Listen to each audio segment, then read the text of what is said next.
And we are back. We're early. We're back for another episode of the Kingdom. Reggie, what are you doing there? You got some munchies? I'm done. Just Okay. eating grapes. Okay. That wasn't me. We're early for the first time in the history of the Kingdom. This is monumental. I'm sure nobody's going to show up for the next 10 minutes, but we're going to be here talking. So we'd like to welcome everybody across this beautiful country of ours, Manitoba, Sask, Alberta, BC, all the way to Newfoundland on the Rock and across the seas to Thailand. I think, is Bryce still there? I don't know where the hell he is right now. I was talking to Bryce for 10 minutes the other night, so I don't know where he was, but welcome everybody. We got a heck of a show tonight, and we're glad to have you here. We'll be back in 30 seconds. We'll see you then.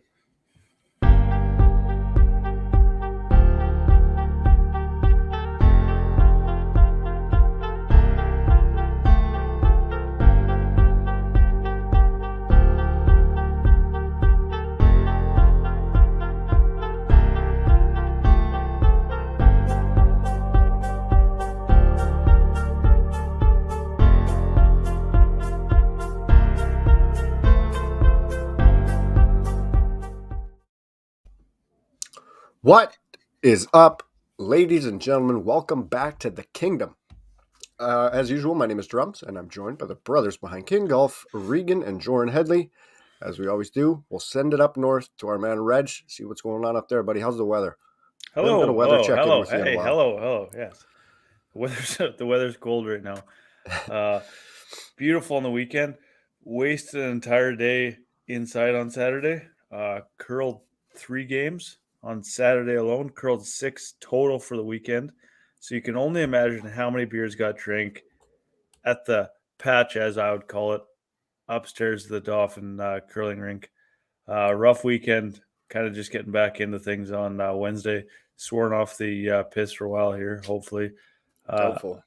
I had 2 beers last night at bowling only because Mertz couldn't just let us not have any. Jore's gone. What a start! We were finally all here off the start. We're finally on time, and Jore's out. Oh. No, but yeah, gonna try to at least take one weekend off here, and hopefully tomorrow night hockey as well. It's tough.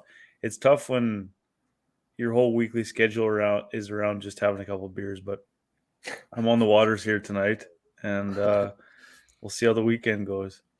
All right. Well, I wish you luck. I don't have faith in you, but good luck nonetheless. Jor, what's happening out in Rawson, buddy?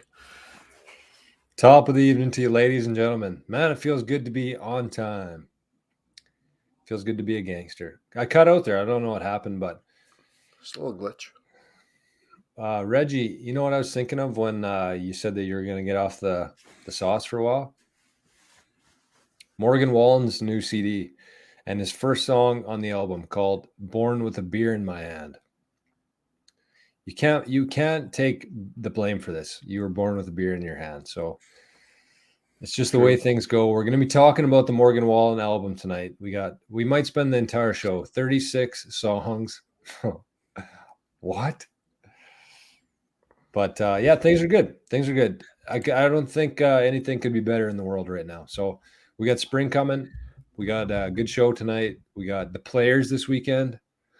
And I don't know. Some days you just feel like everything's going your way. So that's how I am tonight. And on the flip side of that, there's also days where absolutely nothing goes your way. And that's happened a lot this winter. So it's nice to be on the other end of things. And Drums, I did not. Our bet fell through because I didn't have a Corona tonight, so I didn't have the blow off top. So the bet's been forfeited. Sounds like a win in my books, if you ask me. I am, however, on the whiskey. And Drums, you would love this mug. I picked it up at Value Village for about $3. Captain Mo. It's a little. That's your go-to joint, eh? What's that? That's your go-to place, eh? Value Village. Yeah. I love Value Village, man. Drums. I think it's a rip-off. Do you want to buy that for $10? Just flipping shit from Value Village. I'm the manager. The Value Village is a highly underrated place for anybody I mean, even dishware like this, like I never would have thought that I would be drinking out of other people's old mugs just for the sanitary reasons. But I mean, you give them a good scrub, they're That could have good been a as piss new, jug man. for all you know. What's that? That could have been a piss jug for all you know. Oh, drums. Yeah, it could have been, but it could have also only had spiced rum in it ever. Maybe. You just never know. The lips of the hottest girl on the planet could have also touched these too. Not in Brandon. Speaking of that, should give a quick shout out to Women's Appreciation Day. I mean, I'm not going to speak for you guys, but the women in our lives hold us together.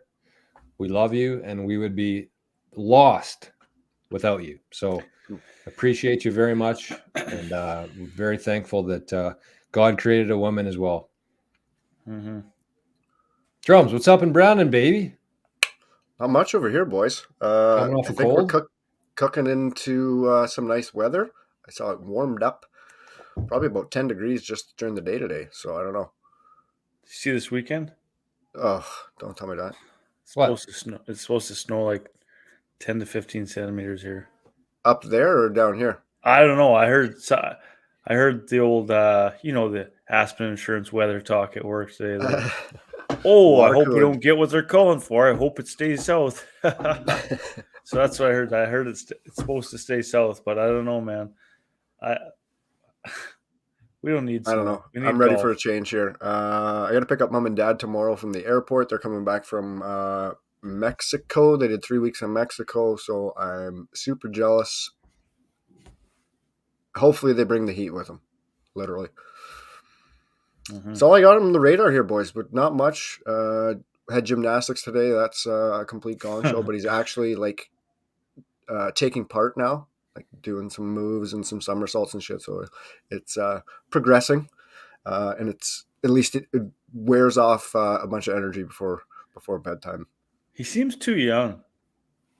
Yeah, he's probably on like it's like 2 to 4 or something, and he's like just 2, right? Just So too, right? he's kind of just at the beginning. Same with swimming lessons. Like half the time in swimming, he's just like screaming at the top of his head, just splashing in the water, not doing anything because everybody else is 4 or 5 years old and taking the lessons, and he's just like, I don't give a shit, just put me in the water. Like, yeah, But it's hard to believe that even like you said, he's doing stuff at gymnastics. It's tough to think that 2-year-olds are that well advanced. You know what I mean? Like, it's super weird too because I'm like, I don't know. In my mind, I'm like, it's just a somersault, guy. Just do it. What do you mean you can't do a somersault? Like you just kind of, I don't know, take for granted is the right yeah, verbiage for it, but just how Mhm. easy some things are, I don't know. It's weird, Yeah. but cool Oh, at the yeah. same time to watch him learn Definitely. shit. Mhm. Well, if nothing else, he gets a little more familiar around people, and probably sleeps a little bit better at night too. Yeah, that's a big thing that we've noticed, and he just switched daycares as well. He was pretty shy around other kids, but he's starting to be more open, doing more things, and going to new daycare with more kids his age. Right. Nice. Which is big. We should give a quick shout out to our mom and dad as well. They're somewhere in Panama. Panama or Colombia, or who knows, getting into the cocaines maybe.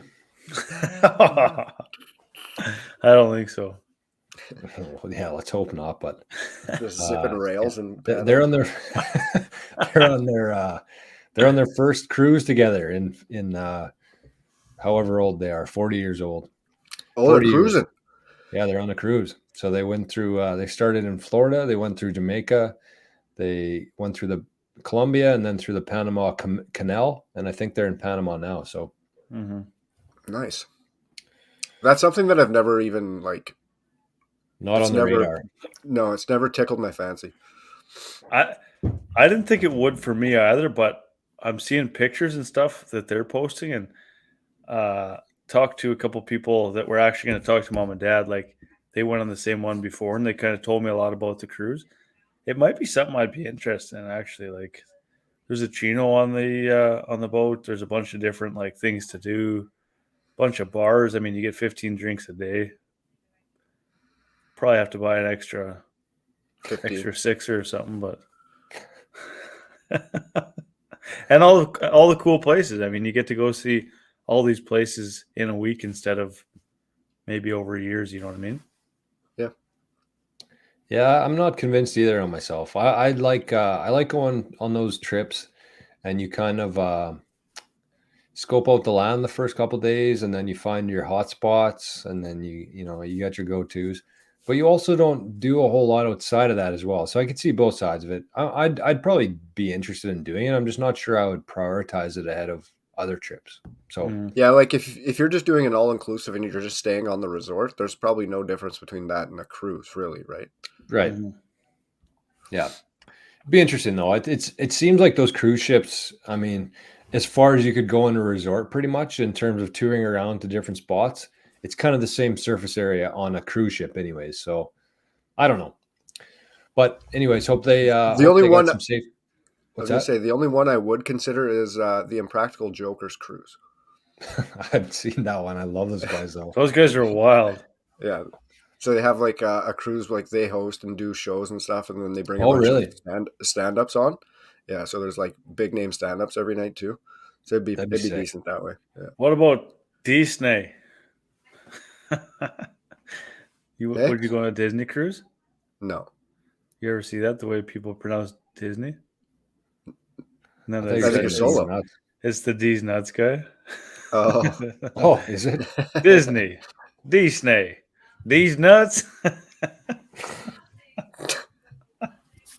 I love that guy. Anyways, I'd probably go on a Disney cruise in the future. Anyways, we got some stuff to talk about tonight. There's so much happening in the world and in the golf world, and it's hard to wrap it all into one show. We're going to do our best tonight. And for those who are in the chat, make sure to stop and say hi and take 2 seconds of your day. Click the like. We have no idea what it does, but it doesn't cost you anything. It's free to do, and we appreciate it. So, and believe it or not, we were here 30 seconds early tonight. Nobody else was here because we're usually 5 minutes late. And so people have kind of just trained themselves to show up late with us, but we were here 30 seconds ahead of schedule. So we're on a heater here. Let's get to some housekeeping tonight. Let's start with the Morgan Wallen album. As mentioned, drums went out of his way, texted the group chat saying, have you guys got through the new Morgan Wallen CD? And we both said we're working on it. And then Drums threw out a few more texts saying how impressed he was with it. So Drums, fill us in here, buddy. I don't know. It's not like a deep dive coming from me. You're not a country guy, though. It's typically not my genre. I don't like peg him as a specific country artist. Most of his music, you can tell like his other outside influences of country. So those are kind of the standout songs for me. But then you do get like the twangy ones in there as well. That like I didn't have many skips in this. I don't know if I've actually listened to all 30 because I started just doing because I wanted to try and get through a bunch at the same time instead of just going numerically. I just put it on shuffle, so I don't know where actually the songs are in the album. But a couple of standouts, obviously, Last Night. That's a great tune. Think About Me. Lifestyle, Cowgirls, Whiskey Friends. What's the one? Me of Me? Me and Me? Mm-hmm. Me of Me. Yeah, that's a good tune. Yeah, I don't remember a lot of titles.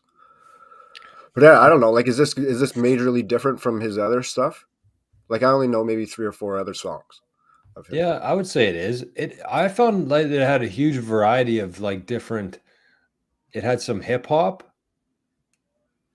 It had some twangy stuff, which I actually loved, and obviously the steel guitar. He's big with the steel guitar, and but some rock too, and you got some Hardy in there, some Ernest, some Eric Church, the man. Yeah, I don't know. I thought Drums you would have liked. I'm just So what's gonna look for it Ernest? here quick. What's What's that? Ernest? Is that another country guy?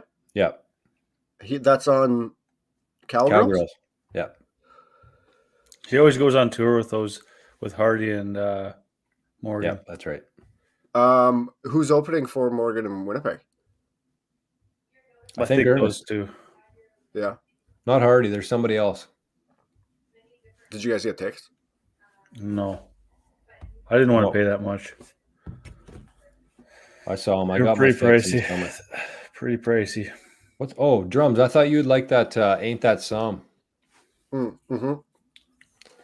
Yeah, I do like that one too. Reggie, what was your tops? I'm gonna be completely honest with you here. I listened to it at work last week, just in my office, and I can't listen to it that loud. Oh yeah. I listened to it on the weekend. We came to my place, kind of an intermission in curling. We listened to it then, kind of bullshitting the whole time. Didn't really get to listen. I've only really listened to maybe like 5 songs. I've really liked them all. I like Man Made a Bar. Yeah, I really Eric like Church. that tune with Eric Church. What else? Last Night's been out for a while. I've almost got to the point where I've overplayed it. I've listened to it so much.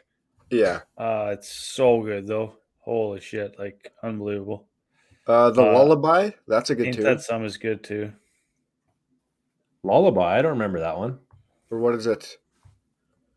Here. Outlook. Neon Star, Country Boy Lullaby. Oh, you like that one? It wasn't bad. That was the one I was like, I don't know if I can get behind this one. I like the 90. Gone Missing.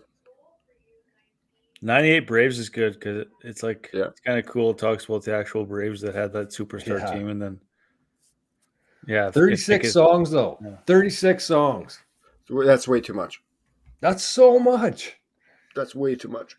I've like, well, you know what? But it's also very impressive that there aren't, even for me, like there aren't many skips. Like, yeah, like I maybe like 15 songs, like half of the album, but it's not my genre, right? But I could listen to the album.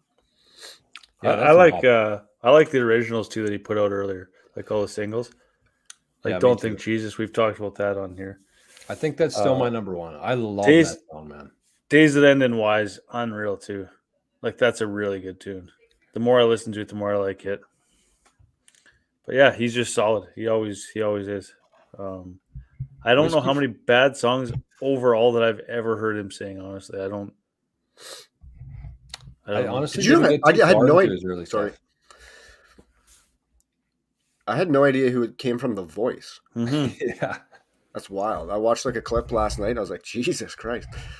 Yeah, he looks so much different too. Yeah.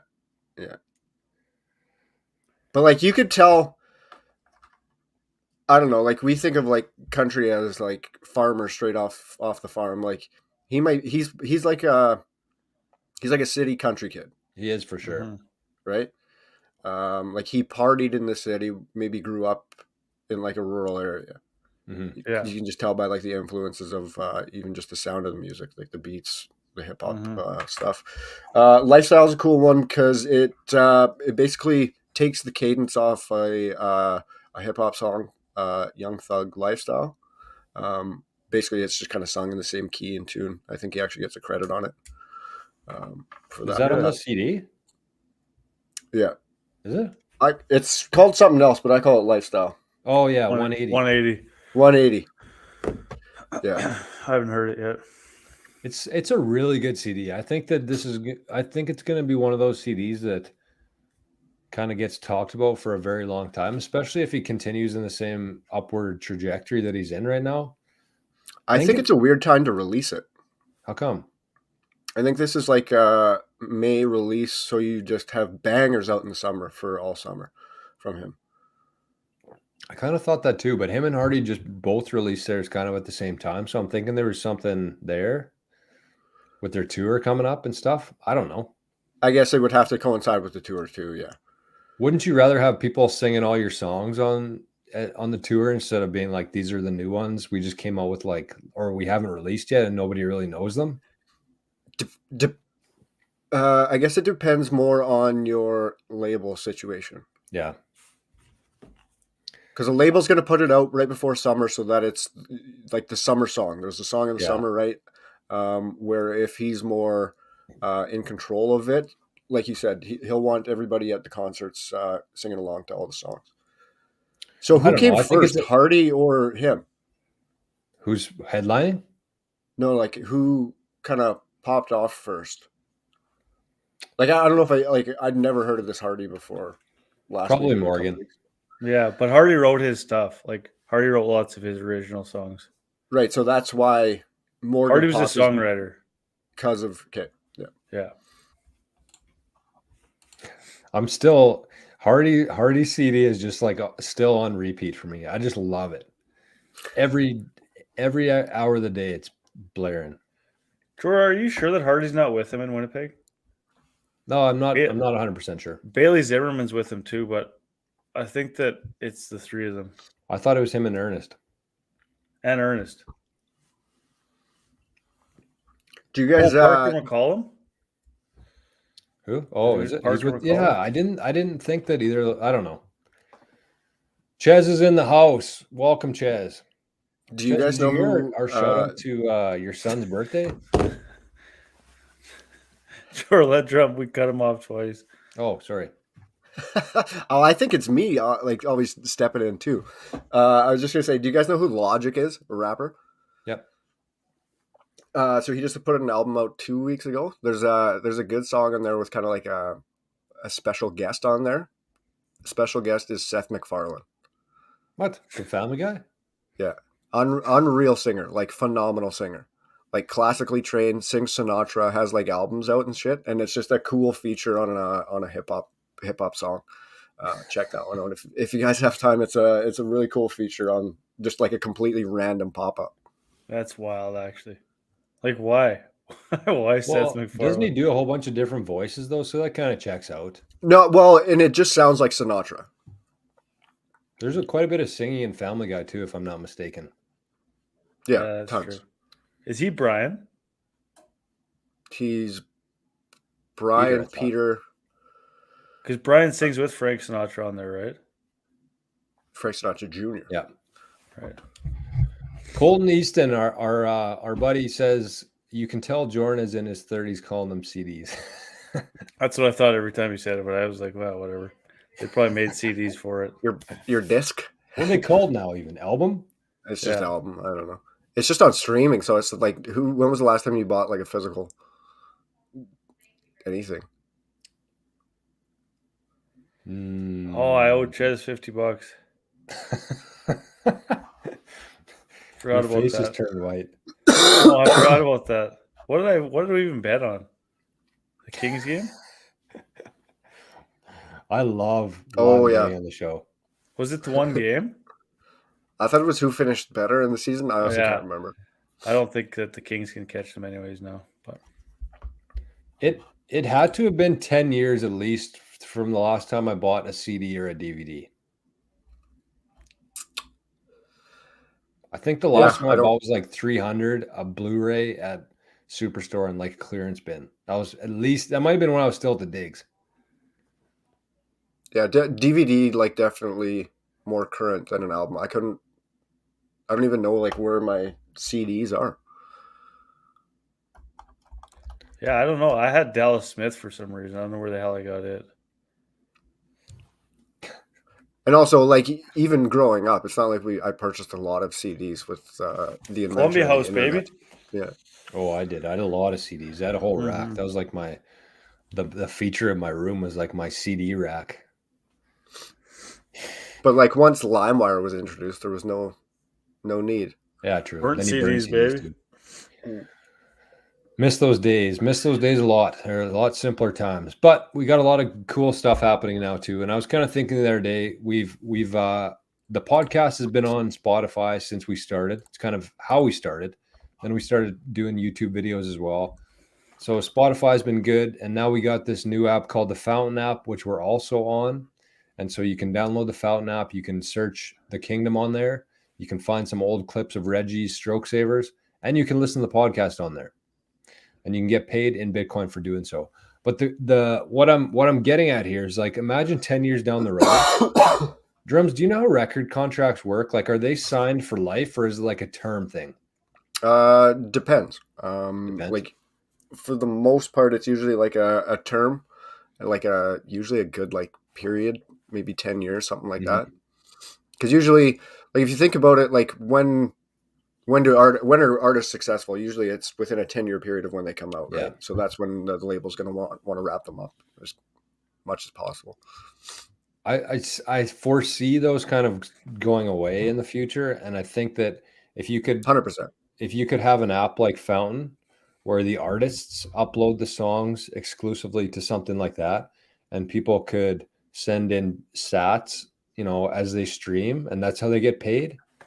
I think that that's kind of a no-brainer for artists to be on something like that, and it will. It's just like they really can't right now, They used to have like SoundCloud used to be very, very popular for probably like a 5-year run, because artists could do that. Just they didn't get paid from the app because there was still most of the time it was like mixtapes, stuff like that, where it wasn't necessarily their own music that they were making music over. So this would be a way around that because you're not technically not. Yeah, I don't know. Well, drums. Another thing to consider here too is like, actually, before that, RP's in the chat. What's up, buddy? RP. Need to get RP back on the show here sometime soon. We've gone a long time without him. Yeah, we promised him every time he scored he'd be on the show, and he scored a few since he's been on the show. It hasn't been hot. In fairness, it hasn't really lined up. Yeah, we've asked him a couple times, and he's been. Yeah, it's all good. We'll get him on shortly. So the last thing I want to touch on this is with an application like that. When you set up an account for an artist, say 5 or 10 years down the road, you could set up an account, and even right now we have the technology available for this. But the account can actually stream to different people. So you could have like 50% split going to the artist. You could have like 20% for somebody who is featured on the song. You could have 20% going to the band. In reality, it would be like 90% to the record label and then split the rest of scraps between the artists. But that's going to flip, I think. And so then you have like the producer gets 5%. And that, I think that's the way to split it. And I think that's how it's going to happen. And like I said, the technology's already here. It's just we kind of have to get this old bullshit out of the way first. Like there's lots of people that just do their own stuff. Like for the most part, like kids grow up on the internet, right? Like so they already know how to like produce, make beats, right? Do all that shit. Like I don't know if you guys know he's a rapper named Russ. He's like probably one of the top 3 most earning rappers in the world right now, but nobody knows him. Like he just completely independent. Everything he just has his own. He just literally makes his own music, just puts it on the streaming services from there. But he doesn't pay a producer. Like he'll have like a crew that he employs, but everything is just his own stream. So like he does his sold out shows. They're all him. He doesn't have management. Like he'll have his own management. Like so he doesn't have like label behind him either. So he's still keeping the majority of the pie. Yeah, exactly. And see, that's what I mean. Like as these kids grow into this, that's going to be the new norm. And as the rest of this stuff fades out, that's kind of what we're living through right now is that transition. And it's going to be so much better for the artists because they've got the shit end of the stick. I mean, yeah, they're famous. They get all the kind of accolades, but they get ripped. Money. Like, look at Taylor Swift. Like she's still butthurt about a deal that she signed when she was 16 years old, right? Like, I guess rightfully so, but I mean, you signed it. Yeah. And everybody else made billions while you made a couple $100 million. Ches, we were talking about the Morgan Wallen album, the new one, 36 songs. We're going through our favorites. And Ches, I don't know if you were here on time, but we were 30 seconds early tonight. Let's not to cut anything short. Let's wrap up the music chat though. We got a lot of golf to talk about tonight, and then we're gonna end up skipping our saggies over this. Okay, let's start. Let's start with Braxton Kuntz, Reggie. Yeah. So last week we got so caught up, but you guys catch me so off guard with all the live bullshit that I get so worked up and I forget about everything else that I want to talk about. I get so heated up. So we a few weeks ago we started doing the what were we calling it? The Worm Report? Weekly Worm. And the next week there wasn't anything to touch on, but the week after that was actually Braxton Kuntz. Is it Kuntz? Is that what we're going Tread with? lightly. Tread lightly, exactly. He's a Especially on at Women's Day. least 2-time Tamarack champion, maybe more. He might have won it 3 times in a row, actually. Did he? The junior? Yeah, he was Oh, I on didn't know fire that. for a long time. Yeah. So he finished third at a college event. It's his first year down south right now. I should have had this loaded up before. I'm sorry, boys. You know how I roll. You're giving a shit about the live tour catching you off Oh, guard. get You weren't off of even it. on guard. Get off of it.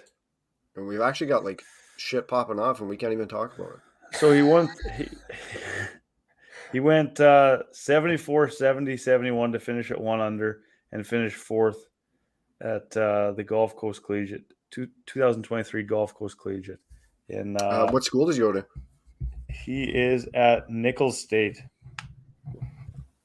All those golf, I don't know. Like I feel like we're kind of out of the loop up here in terms of golf College schools, golf? right? Absolutely.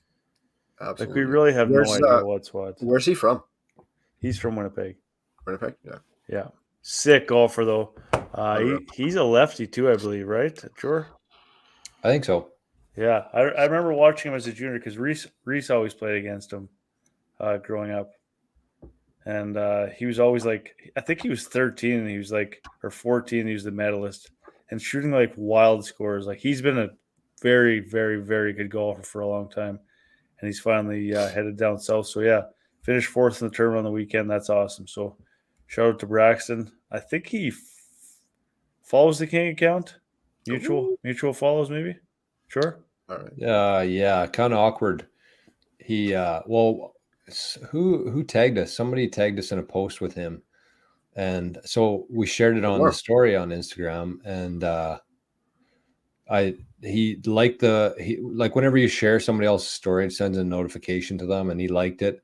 And then I looked at his account and it said follow back. So there's just a lot of times where people follow the King account. Like if we post something and there's a lot of followers that come in, I don't really look at to see who it is. And so he was one of them that must have got left off, but we follow him now. So it's mutual. So congrats, Braxton. Reggie, what's the process on that then after, like if guys went down to the States for like, I'm guessing he would have had most of it paid scholarship.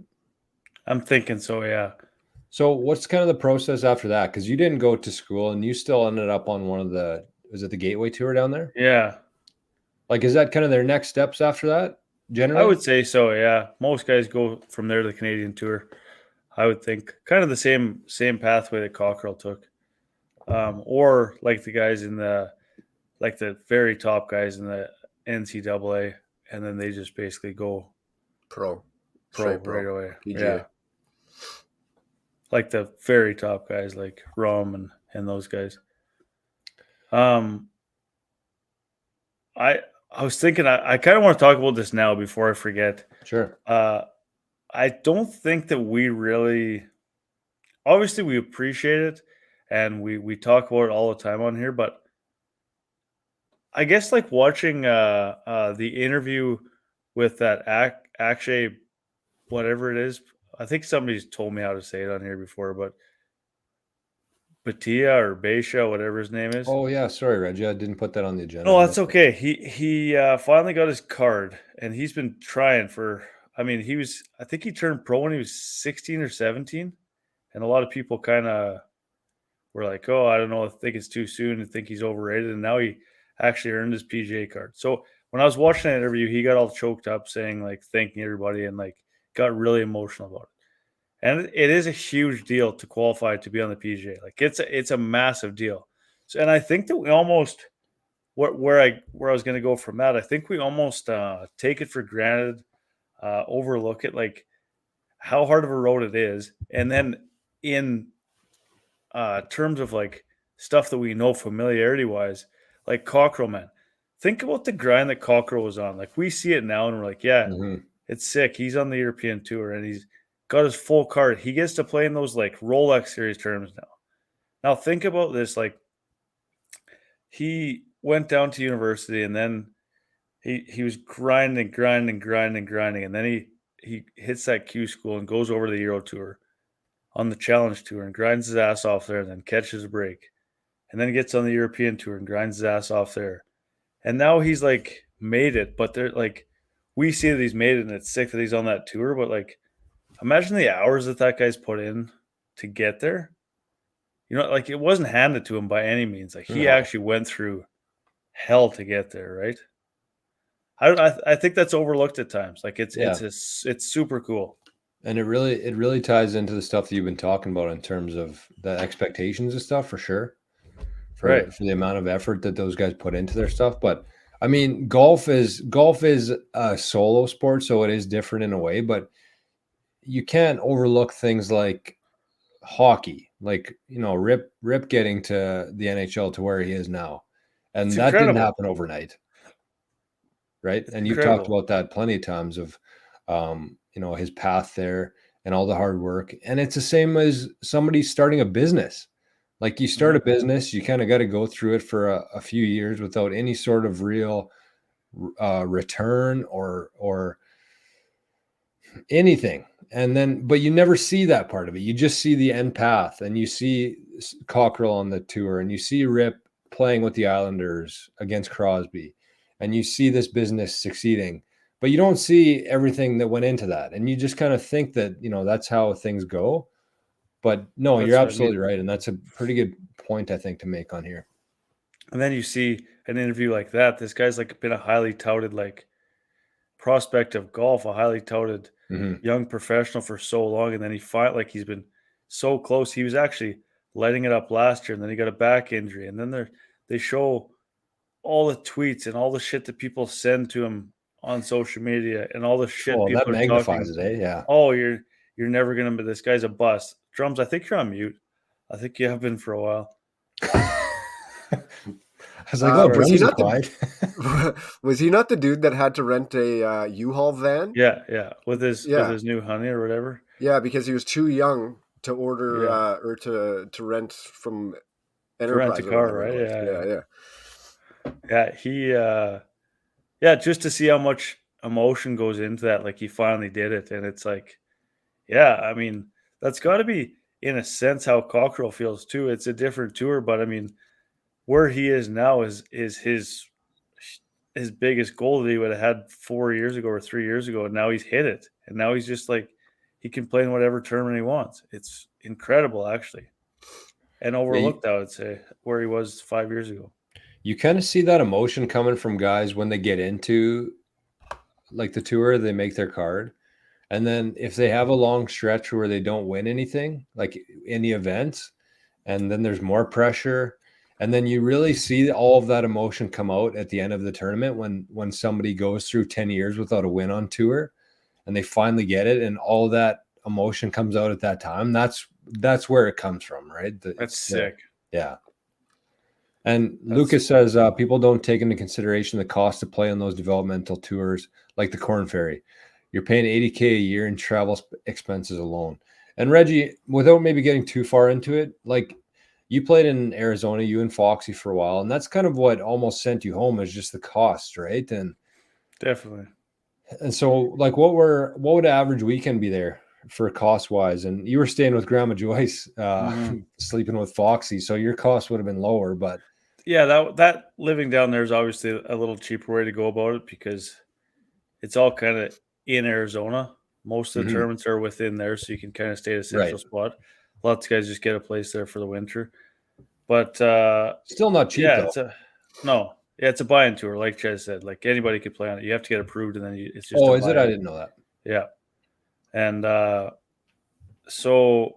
There's two different prices, because we were playing as amateurs. There's a pro price and an amateur price. Obviously, amateur price you can't take home any money.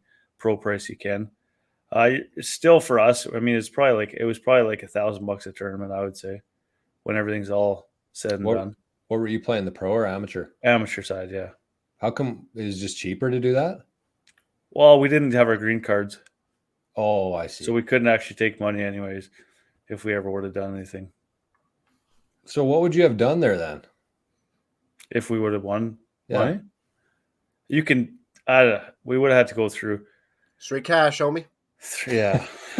We would have had to go through some hoops to get our green cards, and then we mostly just went down there to see if we were good enough to play on that tour, and then you kind of take those steps from there. In all honesty, like I did it well, we both say that we did it all completely fucking backwards, but it's all good. We were young and we made a mistake doing it that way, but it is what it is. But Live and also, learn. I feel like if you don't have somebody there who's like been through it before to kind of help you through it, It's impossible to know.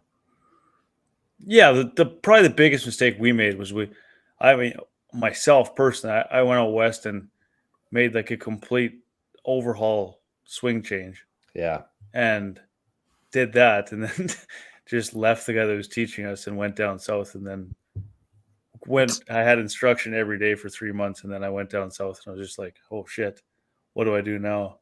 Like this guy would tell you everything you're doing wrong. So then I'm trying to learn how to golf again at the same Yeah. time as I'm trying to play on a pro tour. And it's like Mm. some days it clicked, but most days, I mean, I think like we both agree that we both would have had a better chance to have more success down there if we would have just went straight there.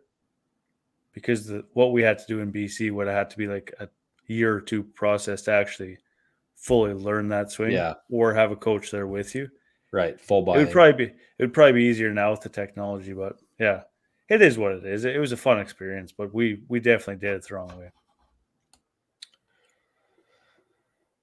Let's get to we had an interesting weekend. I watched quite a bit of golf and really enjoyed it. It was the Arnold Palmer Invitational, the API at Bay Hill.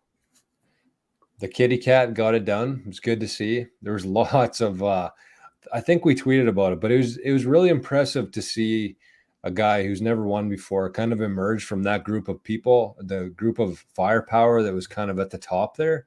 And it seemed like within 20 seconds, there was Rory would be 5 shots behind. Then all of a sudden he was in first place and then he dropped a few. And then Kitty Cat got back into first. It was kind of nuts to be a part of. And somebody tweeted that this is great. This is a great golf if you don't have any money on the line, because that's what it was. You just wanted to see some action at the end. It was I unfortunately did have money on the line. Did you? Actually, no, I just made like a quick bet on Rory. Right. He was on hole 5 or something. He was like 4 shots back. I think he was at 6 and the Kitty Cat was at 10. So I put money on Rory. And I actually had, like, before he missed, was it 18? He had like a 10-footer for birdie on 18, Rory? Yeah, he missed it. Mhm. Yeah, so they offered me like basically half the payout. Oh, yeah, right. You didn't take it? I didn't take it, no, because I thought he was going to make the putt and then he was going to choke. So Rory does a lot of things good, but I don't recall him ever making like a clutch putt when it matters. Like on the 18th hole or to win a tournament. I don't recall him ever doing that. Do you? no, I can't say I do. Tiger Woods, on the other hand, or Scotty Scheffler, those are guys who I'd want to John Rahm. Who? Rambo. John Rambo, Rahm, throw my life savings on him making a 10-footer on 18. I think I would, honestly. He's going to make it every time. He'll just will it in. Like, remember when him and DJ were making those? Yes. That was Everything, bananas, man. Everything. What tournament was that? I don't even know. I think it was like a World Golf. I forget what it was, but like Yeah. DJ made one from 50 feet, like a 30-foot break to get Went wrong. into the lead. What's that? Was it the Yeah, no. Players? No, I don't Might think have what I don't know. Anyway. This is probably like 4 years ago, 3 years ago, Yeah. Mhm. right? Yeah. And then Rombo matched it. Crazy. They were in the same group, right? No, I don't think so. No? I think thought they were. DJ was ahead of him. No, I thought they were right beside each other. Oh, no. maybe. I don't know. With Rory and Colin, their chip from the bunker. That was wild, Oh, man. yeah. At the Masters. Drums, Yeah. do you want to walk us through the quick? We should give a couple minutes to the king himself, Arnie. They were talking about some of his business dealings. Do you have that thread up? Sure. So this one kind of came up, obviously, for the Arnie Palmer Invitational. The winner this year received $2.4 million. 2.4? Yeah. Something like that. Anyways, throughout his entire career, Arnold Palmer made $3.6 million. Sorry, were you talking about like this past tournament? Yeah. Yeah. Like he won 3.6. It's 3.4, and Arnie made 3.6 in his career then. Something like that. Anyways. Did you know his first professional win was the Canadian Open? Nope. That was a new one. So his first pro tournament win was for $2,400, which if you compare that now, that's absolutely insane. So yeah, most of his total wealth came well after his playing career. Like I said, he made 3.6 on tour. When he passed, he was worth $885 million. So he had some different revenue streams to kind of come up with that. Big licensing deals. I don't recall ever seeing like Arnold Palmer apparel, but maybe I'm completely out to lunch on that. But it made a really good chunk of money off of licensing because they didn't keep it specific to an outlet. So it wasn't like just Golf Town could hold it. So he had stuff in Walmart. He had stuff all over the board. Golf course design, designed over 300 courses. Made a shitload of money there. Did he not design Deacons? Yeah. Yes. Yeah. Yeah. Definitely did. Arizona Beverages. Arnold so he had a majority stake in that. So the Arnie Palmies, the iced teas, everything. They apparently sell like over 500 million cans each year, which is straight just crazy. Sugar. And they keep it at as close to the 99 cents as they can. I think with inflation, it's up to like $1.25. Oh yeah, I saw that. That's how they measure inflation, is the Arizona iced teas. And then another huge one was he had a major stake in IMG. So they're a management and agency group. They have some of the biggest names in Hollywood. They own like the UFC. Like they're just massive. If anybody remembers, Ari from Entourage, basically Ari Emanuel runs IMG. That's who he's based off of.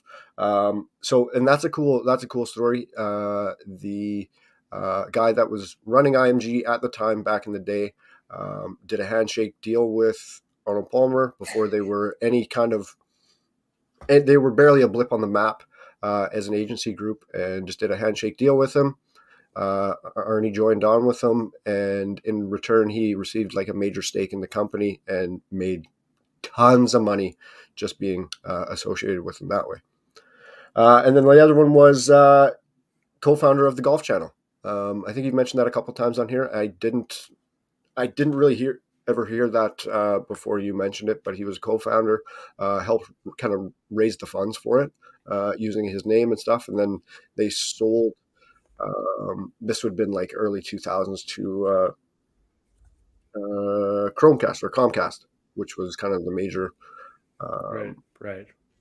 Yeah, group at the time. It's cool, just the different avenues he took. Like Arizona iced teas is just hilarious. The IMG group is a cool story. Yeah, the ad agency is wild. Yeah. So and what the handshake deal too? Like, how many people would have just said, "Well, there's nothing in writing, so we're not going to write you this check for $100 million right now." Right. Do you think that he has more respect than anyone else? Well, before Tiger, like he was the guy who really brought the purses to the golf because of the Golf Channel. Is that what it is? Right. Well, before that, like none of this was really televised. I don't think. Maybe just like the Masters and but not every event. Not to the extent. Now. Yeah. I just feel like more people mention him and reach out to or respect him and this and that, like on the PGA, than they do like Jack or Gary or I think so too. Ben Hogan or anybody. Like I think that's a personality thing too. Yeah, that's what I mean. Like he's more well respected, I think, than anyone else in golf. And maybe Tiger's kind of that now with the young guys. Maybe not today, but like amongst the peers, I guess. Yeah, he's probably despite today's news. I think it's a different sense. So, like Tiger was the best ever. Yeah, right. Arnie, what his strength wasn't really his. I mean, he was one hell of a golfer for sure, right? But it was like his network ability and his charisma, and he was just a good looking guy. Like, I mean, if you saw those pictures we posted on King last week or King Instagram a couple days ago. Like the guy was a stud. With a dart in his mouth, usually. Mm-hmm. So he brought in all the women, all the honeys, all the golf fans, the younger crowd. He had the golf channel going, and so yeah, I think that you're right in the sense that he was probably the guy. Over I honestly Jack, like you want to compare people to Tiger. There's just there's no possible way to compare anybody to Tiger. No. In any way, in golf, that's how as highly regarded as Tiger and Jack not Tiger, as Arnie and Jack are. They're in a completely different league mm-hmm. than what Tiger is, in my opinion. Mm-hmm. Well, yeah, when we look back in 30 years from now, like we're looking back on Arnie's career and what the impact that he had on the game, and what Tiger's is going to be compared to that, right? It's not in the same league, but Arnie was the guy there before all this technology and everything was available. Like, to start the golf channel, that's a pretty big deal in terms of getting exposure, getting new people into the game. Even live events, like if you watch documentaries and stuff, like you said, young people, it was just like they knew there was a personality that people just were drawn to and they had to go see. Yeah. So they just flocked to go watch him. To go see him, yeah. I don't know if he had the same kind of impact on junior golfers though. Like, what I say, Chaz? Yeah, I don't know what that means. I was trying to figure that out, but I think he's a little behind, so it's tough to say. Oh, so yeah, I mean, like you ask any golfer who's playing on the PGA right now, and they will say that Tiger is the reason why they're there. Right. And if you ask people 30 years ago before that, it might have been Jack. It might have been even Greg Norman, Reggie's favorite guy. It could have been Arnie. It could have been any of those guys. But everybody now golfs because of Tiger. Hey, just on Tiger real quick. I know it wasn't part of the agenda, but Foxy sent me this thing today, and we really should probably just stay clear of all the Tiger talk today, just with everything that's happening. But Foxy sent me this report. It says the 38-year-old also accusing the golf legend of locking her out of his $40 million Florida mansion. According to legal documents, Herman alleges Woods tricked her into packing a bag for a short vacation, only to tell her she had been permanently kicked out of the property when she arrived at the airport. In the filings, Herman alleges Woods used trickery and repeatedly refused to let her back into the 12-acre grounds, which she says violates the oral tenancy agreement and Florida law. So I told her they were going on a short vacay and kicked her out. Oh, I thought she had left and he packed all her shit. Yeah, I mean, like, she's unfortunately his ex-girlfriend. I don't even know what this woman's name is. Like, there's kind of little that's been known about her. She hasn't even made allegations. That's the weird thing about how this came out. She's trying to get her NDA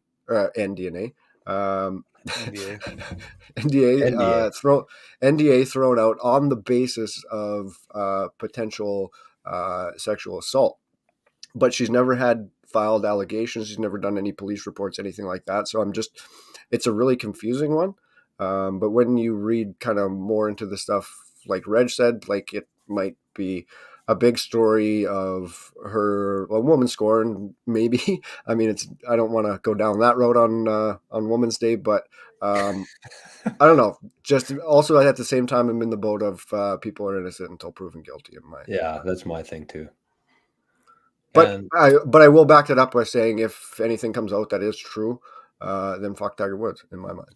Hey, you don't say that. But yeah, I know what you mean. Like if he's assaulting women, then that's a totally different ball game in terms. Like, would he have not done this to one of the 300 fucking waitresses that he?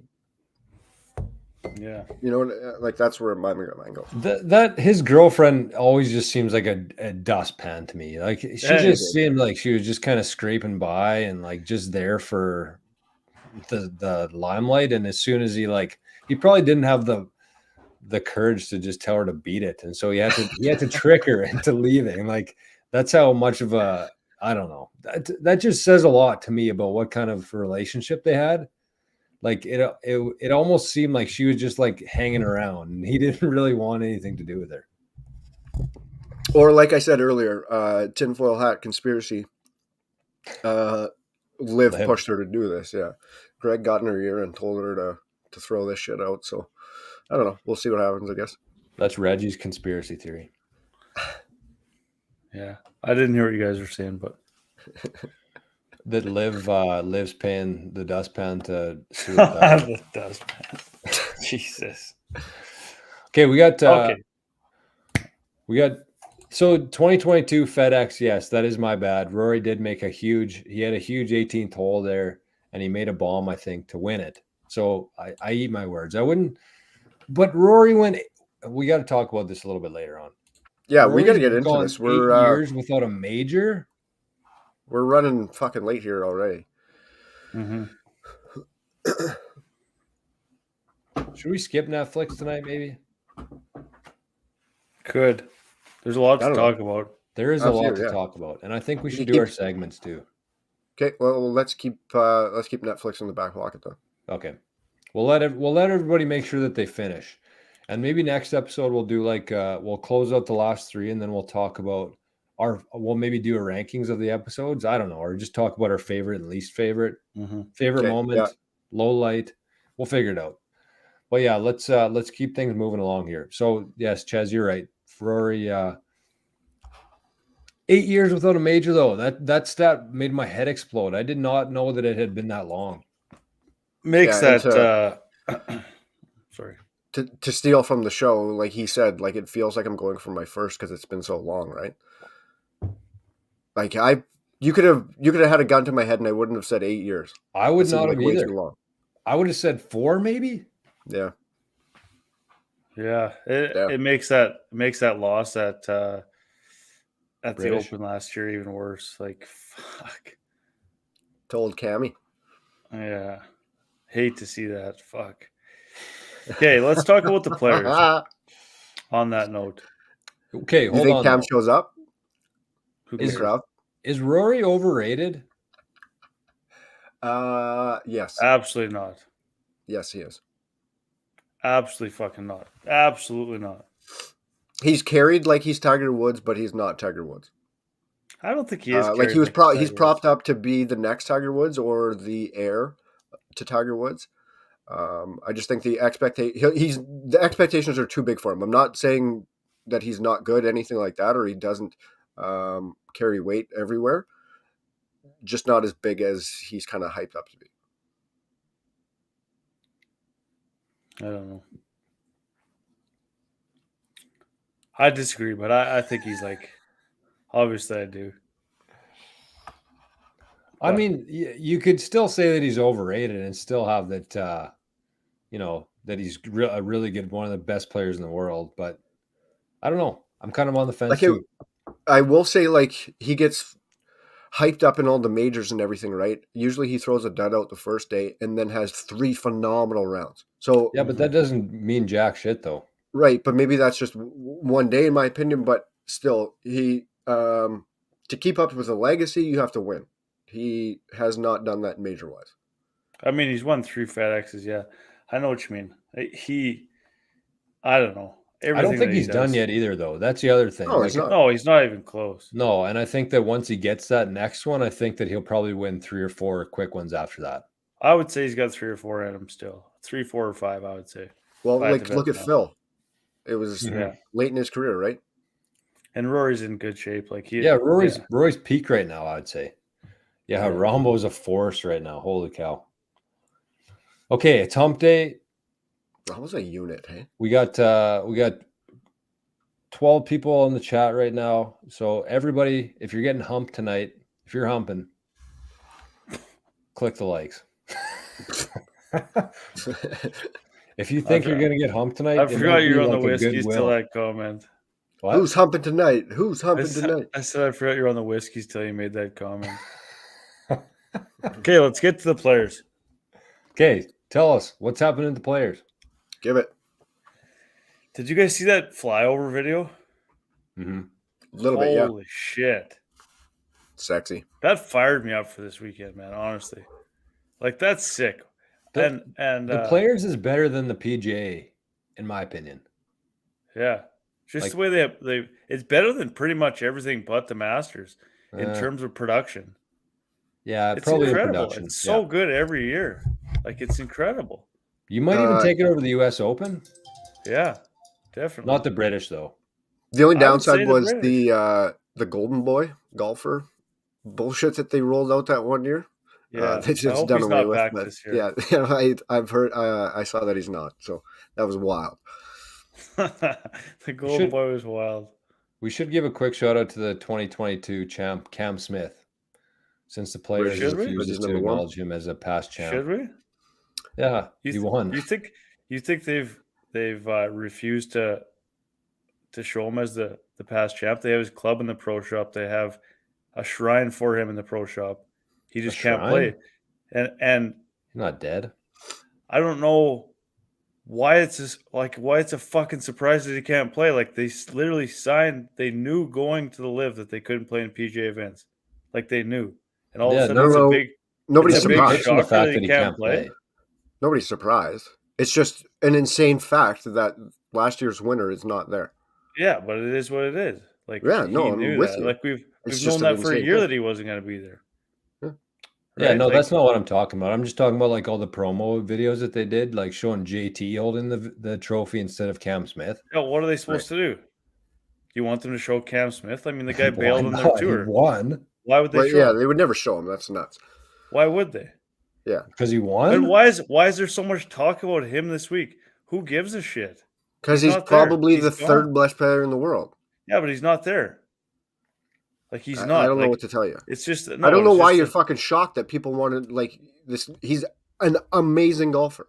I don't know why you're shocked that people talk about it. Sucks for sure. It does suck. I wish like hell that Cam Smith was playing in these tournaments like this. But the good news is that he will get to play in all four majors this year. So the Players is the one exception that sucks that he's not playing, especially being defending champ. But at least we'll get to see him in the other majors. Yeah, but it's. I don't know why they're spending so like, just my opinion. The way that last weekend went, the way the last couple big tournaments have gone on the PGA, and I just wish the media would fuck off asking about Cam Smith this week. Like, I just don't see the point. I just don't see the point. I don't. Like, there's way better storylines to talk about than why Cam Smith isn't there. It's like beating a dead horse every week. Yeah, with this it's true. shit. Like, it's just there. It's enough. Like, pick the good storylines that are going on right now. Like, But at the same time, like, you have to address it to an extent. Yeah, last year's champ is no longer here. He decided to go to the other tour. That's all you have to say. Like, you just like don't pretend like he never existed. Yeah, but I don't think they are. He doesn't need to take up every breath of air. Sounds like he's going to walk around on the grounds and follow the players around. That'd be pretty. Hilarious. He probably won't do that though, because I think that'd be too much of a distraction, and I don't know that he wants that. But he lives right there.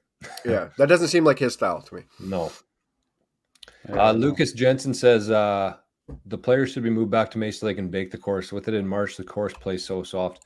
So was there like a huge variance in average score, like winning scores last year compared to other years? I don't know. I didn't look into that.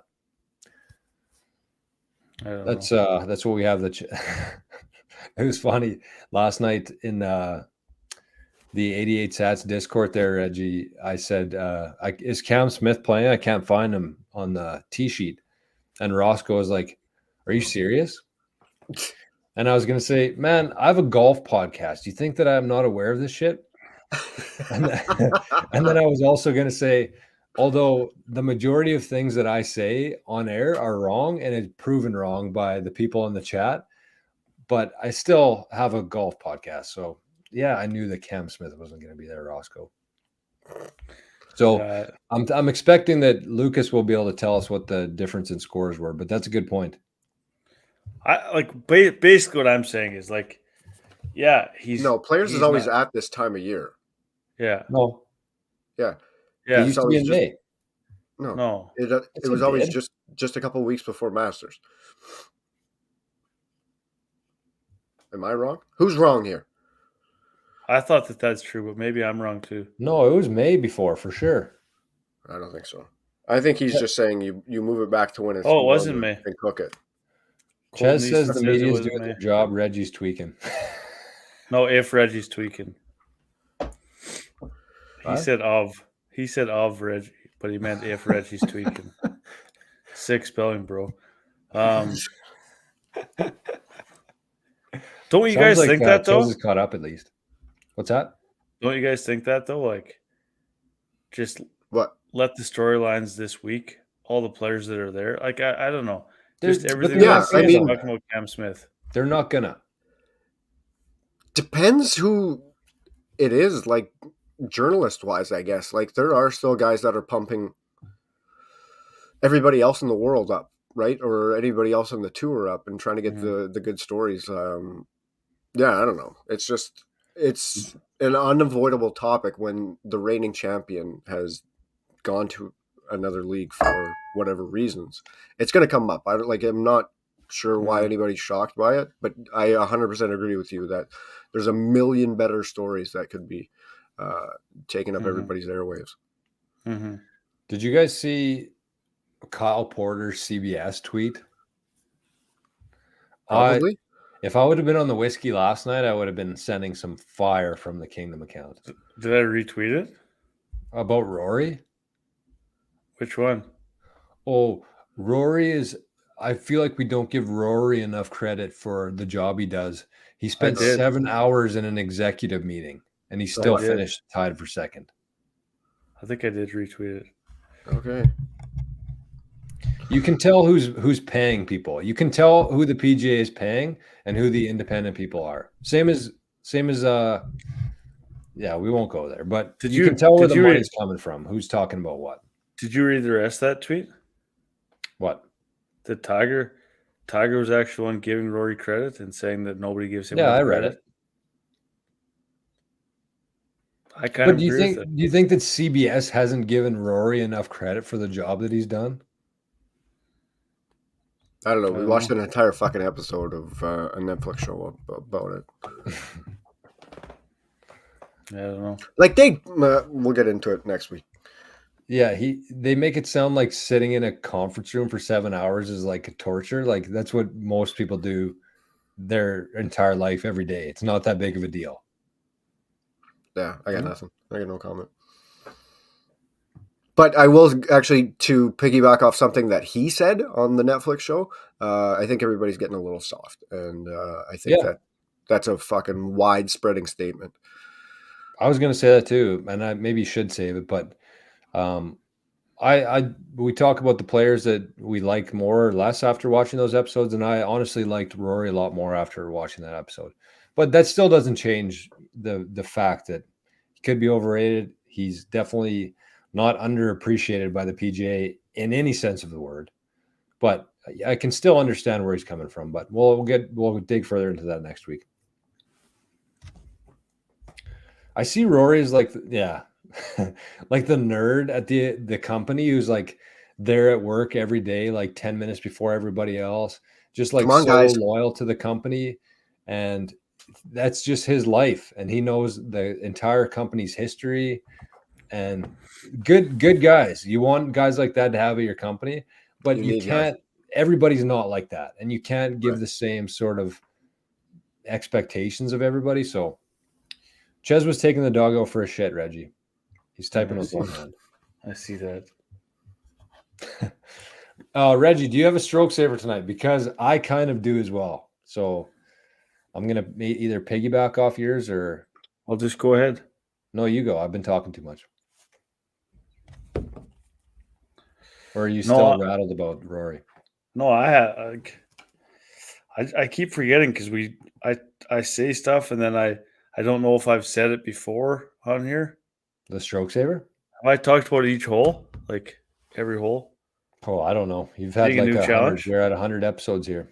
No, but I mean like recently. You got to say more. Did I do one last week? No.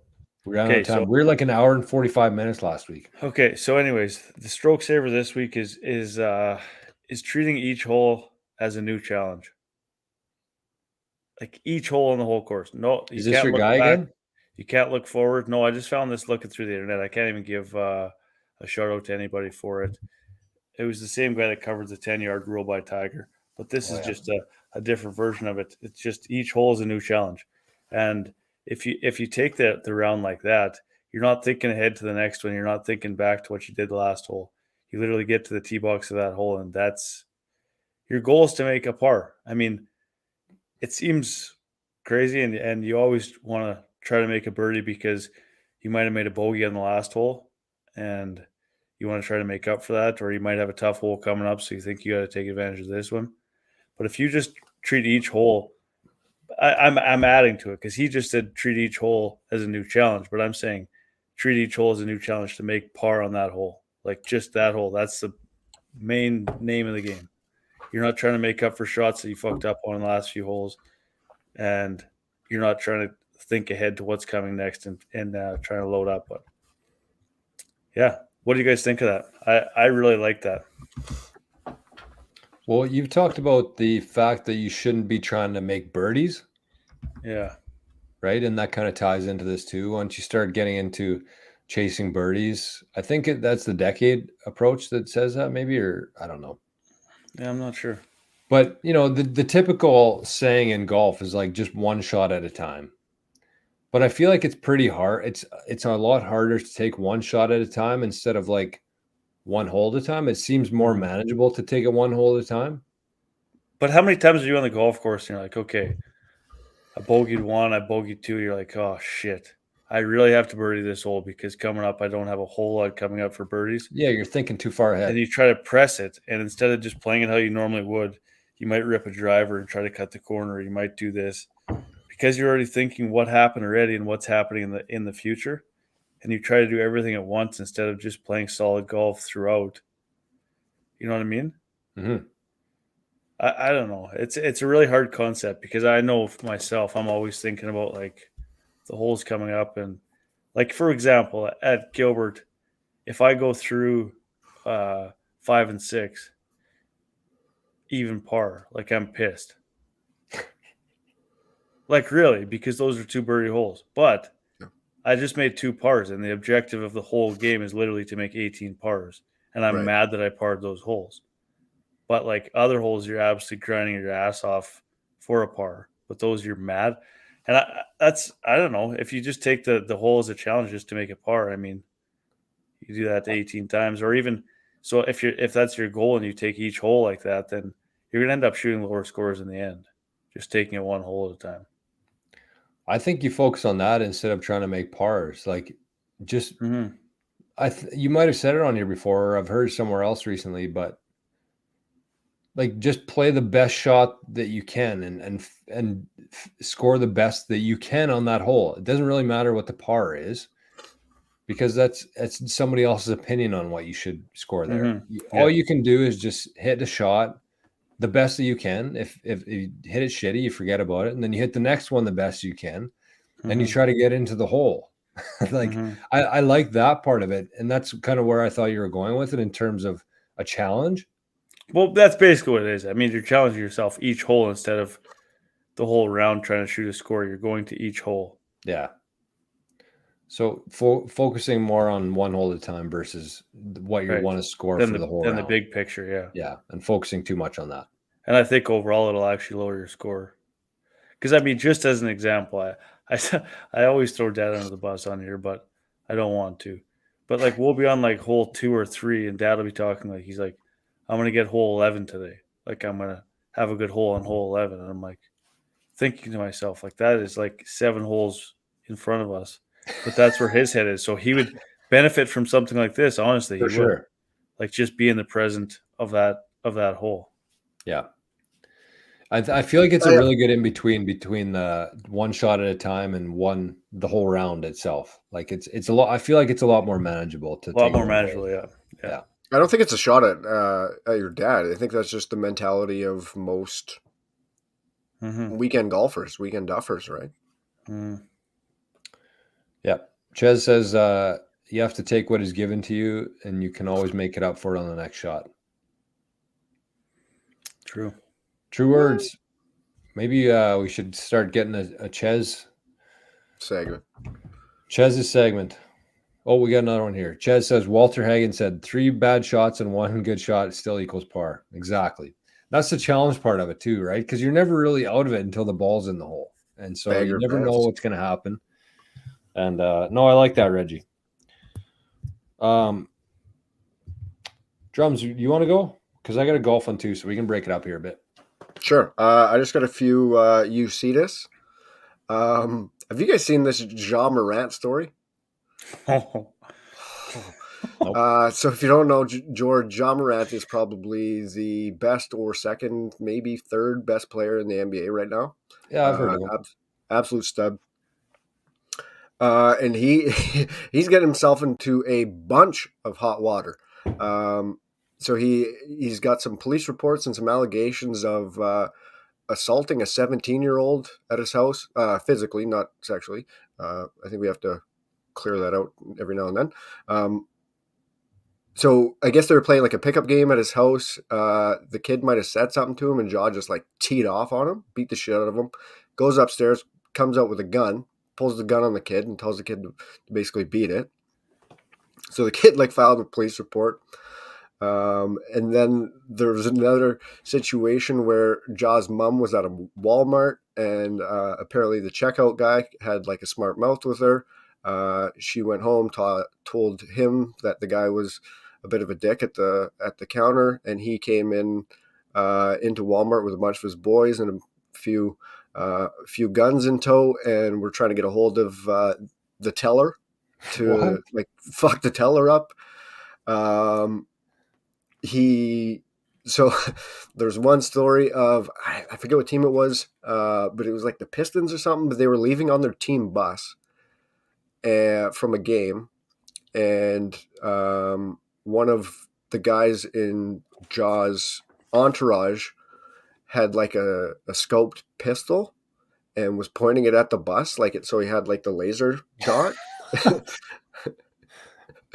And then another one just came out the other day where he was on the team flight with a gun. And then, so like all this popped up because he was in the club at like 3 a.m. the other night and flashing a gun on Instagram Lives. Like on Instagram Live, yeah. He pulled up his shirt and he had a gun. Pulls up his shirt and he's got a concealed weapon in the club.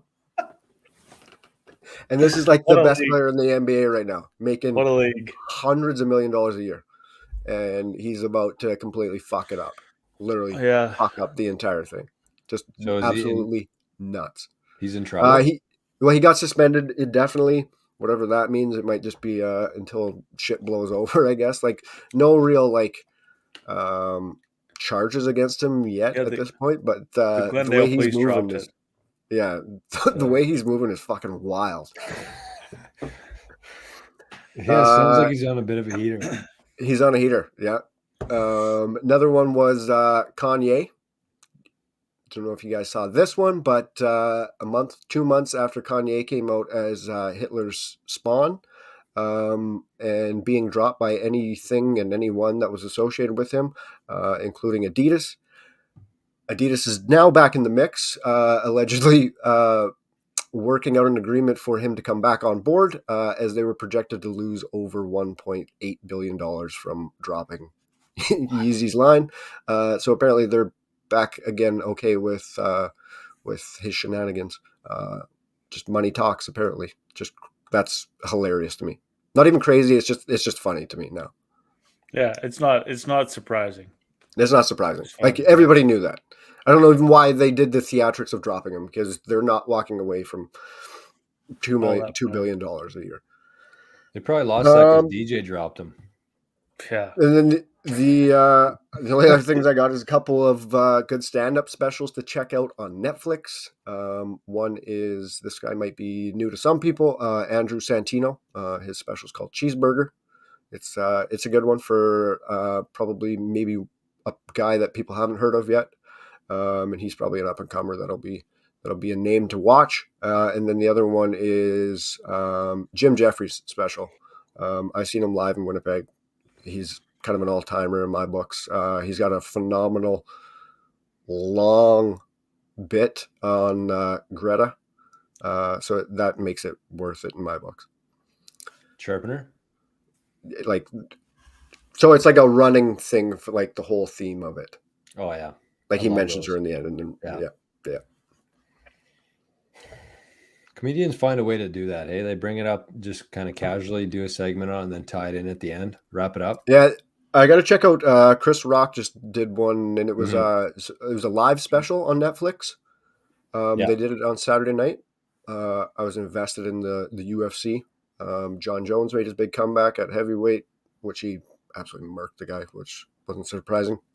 But I haven't checked it out. Just kind of seen the clips online. I don't know if you guys have seen those of how he addressed the slap. Yeah, it was Chris kind Rock. I thought we were still talking UFC. Oh, sorry, no, Chris Rock. Did you see those clips? No, I thought that whole thing was staged, though. The slap? Yeah. No. Oh. But this is his first time like publicly addressing it in a special form. So that's kind of worth the admission to some people. He has a good bit on Meghan Markle and Harry, which I did see that one. So that one was kind of more so than what the slap was, because it just seemed it is what it is. The slap at this point. Yeah. Do you think to touch on John Morant, like, do you think if someone blocks him or steals the ball from him, like, you think he's gonna have a gun in his? Well, did you see him? That's his Did you see him the other day? Did you see him the other day on the bench? Like one of the teammates dropped like a long bomb, and he was like he was like going like this afterwards. Like he's fucking nuts. Guy where did all this come from? Just all recently? Well, and then like, do you know Shannon Sharp from I don't know, one of the well, he goes on with Skip Bayless. It's Shannon and Skip. So he's like a former NFL player, like Shannon's a guy. Player. Yeah, just a huge jacked human, and he was at one of their games. I think it was at the Laker game, and like got into it with Jaw's dad. Like he's like, Jaw's dad's like throwing up like gang signs and shit at him, and he's like, "You're not a gang member. Like I don't know what to tell you." And like Shannon Sharp's going back and forth with him and shit. Like it's just a weird situation. Sounds really weird. The guy throws up a 3 at the end of the game for a game-winning shot, and Jaw just shoots it out of the air. Yeah, exactly. Like Space Jam. It's getting crazy. I didn't realize all the backstory. I knew he had a gun in the bar on his Instagram live. In the club? Yeah. Mm-hmm. Yeah, but it's nothing new to him, apparently. What a saga. I saw LeBron James had a Space Jam on Netflix. That's one movie I will not be watching. Thanks, though. Thanks Cole for doing Neeson says, that, what's that? Thanks for doing that, though, for us. Yeah. Boy, Braun. Colton says, heard taking a gun on a team flight or locker room is 50 games suspy. It's crazy that's like a written rule. Yeah. There's precedent there. Yeah. But apparently, like the person that set the precedent was Allen Iverson. I was gonna say Allen Iverson. Yeah. That makes sense. Yeah. He's kind of in the same boat. He was one or two or three top in the league for a few years, maybe even tops. Yeah. After MJ took off. Yeah. Okay. So the final segment of the night, we're gonna keep it under an hour and a half here tonight, which is good. Last one ran way over. But mine is going to be a challenge. Reggie was talking about a challenge for every hole, which I like. This challenge is going to be for everybody listening in the chat tonight and later. I want you to take note of this because it's something that I'm going to implement into my pre-shot routine. And Reggie's always coming out with the stroke savers. They apply to different parts of the game. This one's going to be worked directly into your pre-shot routine if you're up for it. And I'm very curious to see what kind of difference it makes in your game. And so I've been listening to the audiobook of Golf is Not a Game of Perfect. Loving it. Actually, I highly recommend a golf book, audiobook, if you want to fall asleep. It's like the perfect way to go to sleep. And I've been doing that for the last couple of weeks and just like out. But anyways, here's the challenge. So the author of the book, I think it's Bob Rotella. Yeah. Anyways, he was at the Masters dinner one year, and Freddie Couples was there, and Freddie came up to him and said, "Hey Doc, how's my mental game?" And the doctor said, "Well, from what I've seen, is pretty good." Freddie won the Masters that year, but he said, "Well, what do you do before the shot?" And Freddie just said, "Well, I just stand behind the ball, I shrug my shoulders a bit, take a big breath, and think about the best shot I've ever hit." And that's it.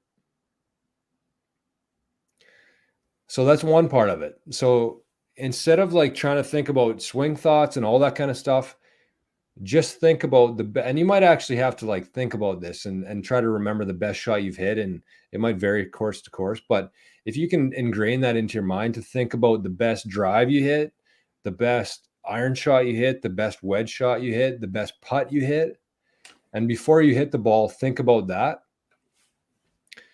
So that automatically puts good thoughts into your head. So that's one aspect of it.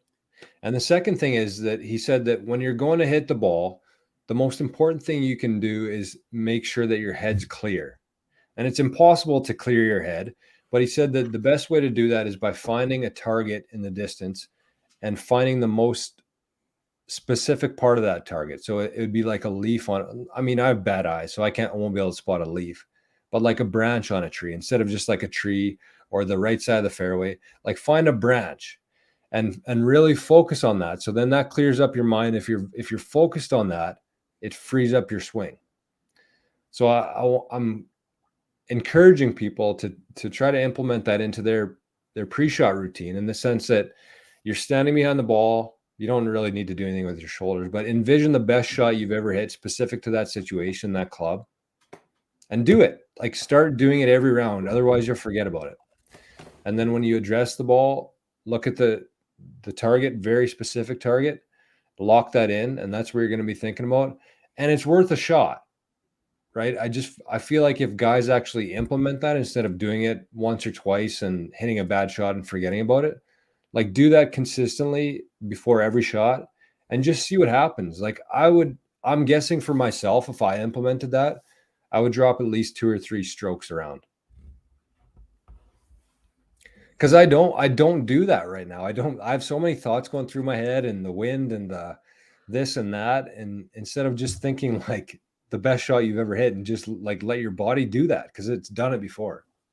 I'm usually, let's just get the shit over with. Get back in the cart. True. That's a good point, Short. I like that. Yeah, very good. I like it a lot. And Freddie does that too, hey? Like every shot. Yeah. And I could envision him doing that when I heard it too. So it checks out. So that's I like that a lot. I'm curious to see. I'm going to implement it myself. I'd like you guys to do. It was Gilbert Arenas who had the gun. Oh, in the locker room, he had a gun. Yeah. I can't wait for this golf season. I don't think I've ever been this excited to golf. Me too, man. Me too. In my life, I've never been more excited. In your life. Hey, Vander Hayden's texting me right now. Yeah. Have you guys seen that TikTok where those guys play around every year, and every beer you drink is a shot off your score? Nope. Waters was talking about, though, I think one time. Unreal. So he said that he wants to do a collaboration between Obsolete Brewing and King Golf and throw a tournament with that. Ooh.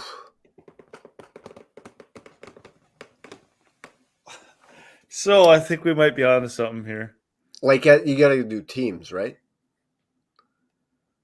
It's all individual. It's like a golf trip, and they play a round. As many beers as you drink, you get shots off. One guy was like 83. He had 8 beers, so he was 81, and he was 73 with the 8 beers. And one guy was 145 with like 18 beers. That's what I'm saying. If you did that for like the King Cup, you just have to bring like a fucking ringer as an anchor. Just a big dally boy that drinks 24 beer. Knock those off the score. Speaking of the King Cup, the King Cup has more entries already than we had in July last year, a week before the tournament.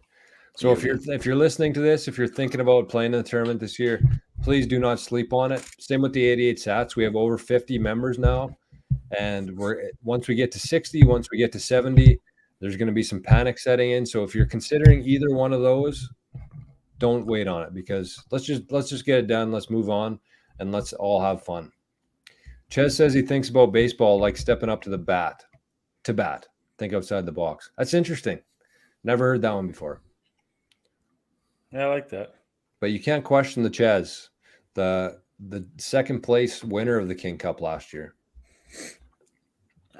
So we got more to come on the King obsolete. We'll Is he signed up for this year? What's that? Ches? Is Chesney signed up for this year? There's been talks that he's trying to gas John off his team, but Ooh. He wants That's a bitch first. He move, doesn't want Ches. second. That's a bitch move, Ches. there's been talks. I'm not saying I confirm or deny, but there has been talks. Let's wrap her up, Drummy. Thanks again once again. The whiskey's finished. Everybody in the chat tonight, it was good to see everybody. And Reggie will have an update next week on the obsolete King tournament. Yep. Take us out of here, Drummy. Sounds good. We are out of here, boys. We will be back. Same space, same place, same time next week. We'll see you then. Bring some booze. We'll be here. Love you. Later, boys. Peace. Love you, boys. See you, boys. Bye-bye. See you next week.